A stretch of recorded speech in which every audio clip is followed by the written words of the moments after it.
asked to look very seriously at alternatives to fossil fuels. So it seems to me that the most obvious and the easiest and the most developed technology is wind power, and we really need to get on with it. And what I'm really pleased with is that the government seems to be completely committed to doing exactly that. I'm rejoicing in the announcement that there's going to be £100 billion spent on renewables, and the targets that have been set are serious targets, and that links in with the climate change bill, and it links in with the planning bill and the marine bill. It all kind of hangs together. It's clearly been thought through very well. And I know that the government has been working quite closely with trade organisations such as the Energy Association in order to be able to make sure that we're doing exactly the right thing, and to be able to be informed by them, and to be able to work in partnership with them. We have existing turbines on the dock side at the Port of Liverpool, and we're developing a scheme down at Sheerness in North Kent. Peel has port and airport interests as well, so we're quite a wide-ranging company, and a lot of property interests also, but energy is really an area we see a great future for. One of the schemes we're looking at, particularly with our interests on Merseyside, is a tidal power scheme, power from the Mersey, and we're looking at the options for generating power from the tidal range in the Mersey, which is one of the largest in the UK.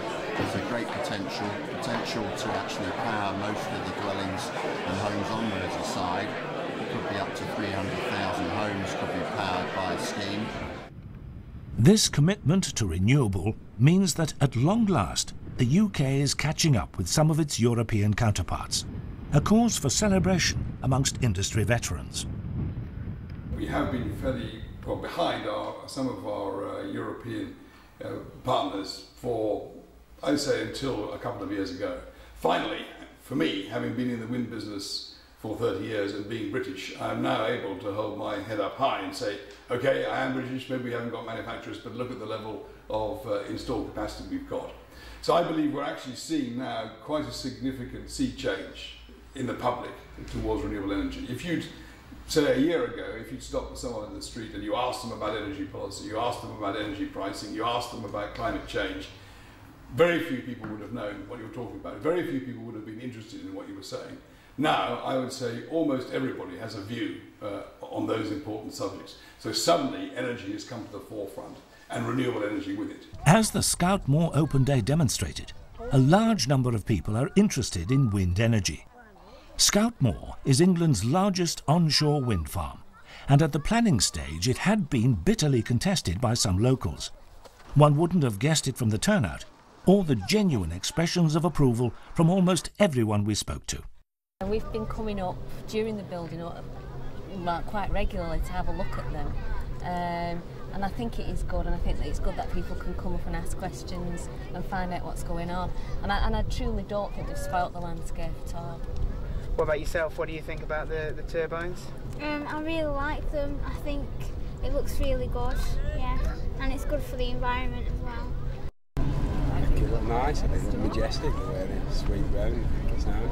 I don't like them that much. Really nice. You don't. Did you prefer it before, Lucy? It blocks the view. It blocks the view, yeah. It changes the view, doesn't it?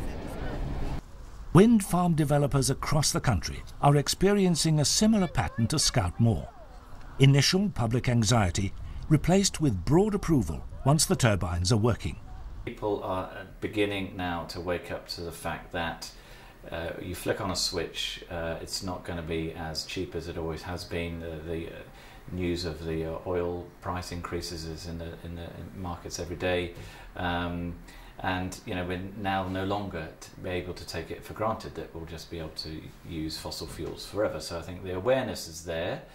As more and more wind farms get built, people will become accustomed to what they look like.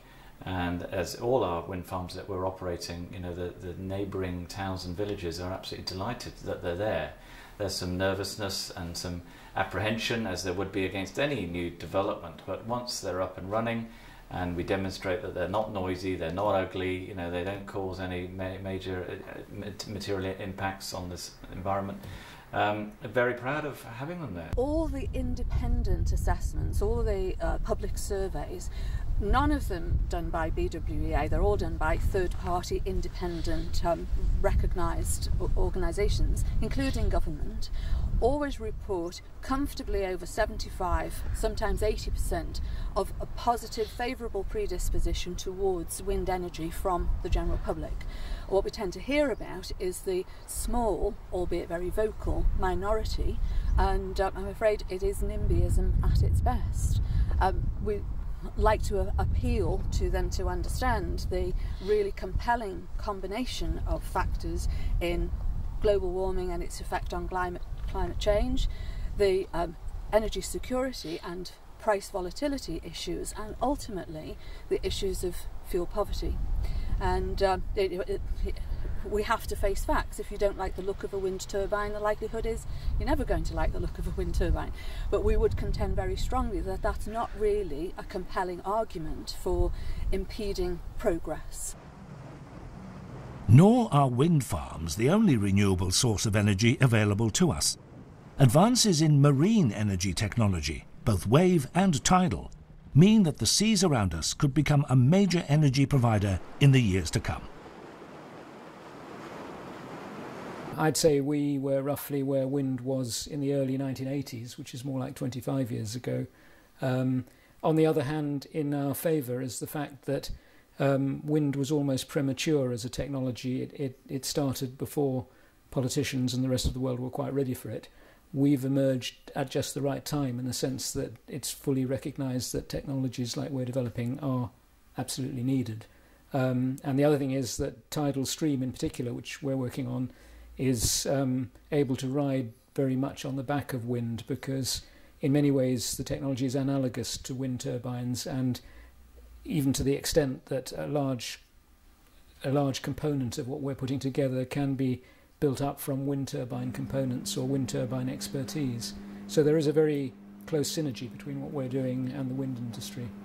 Certainly, so far as our technology is concerned, we've had a turbine in the sea off Lynmouth since 2003, for example. We were quite concerned because it's located within sight of Exmoor, which is it's an area of outstanding natural beauty, and it's a national park at the same time. We were concerned that we might, have some negative reactions by putting a fairly brutal-looking piece of machinery in the sea within sight of that. But in reality, we've had no complaints at all. And when we moved our second project to Northern Ireland, it was almost rather sad. We had the mayor of Lynmouth and other people saying, "Why are you leaving us? Why don't you stay in Lynmouth?" And we feel quite bad about leaving them because we've been well received there and well looked after.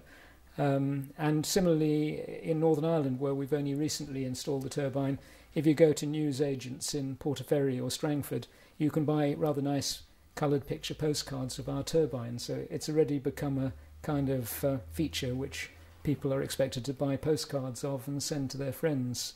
So in many ways, from the point of view of our technology, we seem to be getting a very pleasing reaction, really, from society. So far, we have looked at commercial renewable energy. This solitary turbine at a farm in Nottinghamshire generates 30,000 kilowatt hours per year, enough for all the family's electricity needs. We did the costings before this sort of present last year's 30% increases, and it was going to pay back then in about 10 to 12 years. So we're anticipating it's going to be considerably less now. We've changed our Arga in our house to an electric one on the grounds that we shall have cheap electricity, and that's going to save us a lot of money because the gas and the oil are very expensive.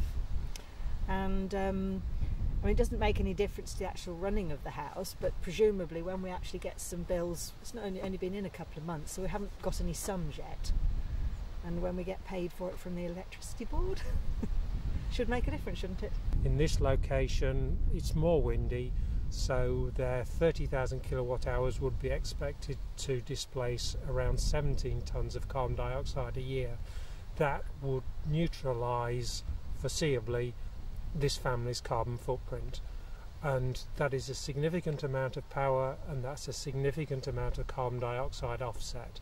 So that is a significant contribution when it's multiplied around the country, particularly on farms, large houses and urban fringe locations, that's a significant contribution to reducing the impact of civilization and the rapidly onsetting climate change. Where once wind energy was an academic exercise, today it is an industry. There are now more than 400 members of the BWEA, many of them commercial concerns employing highly skilled workforces. Renewable energy is making a significant contribution to the British economy. And we're also exporting our skills and knowledge abroad.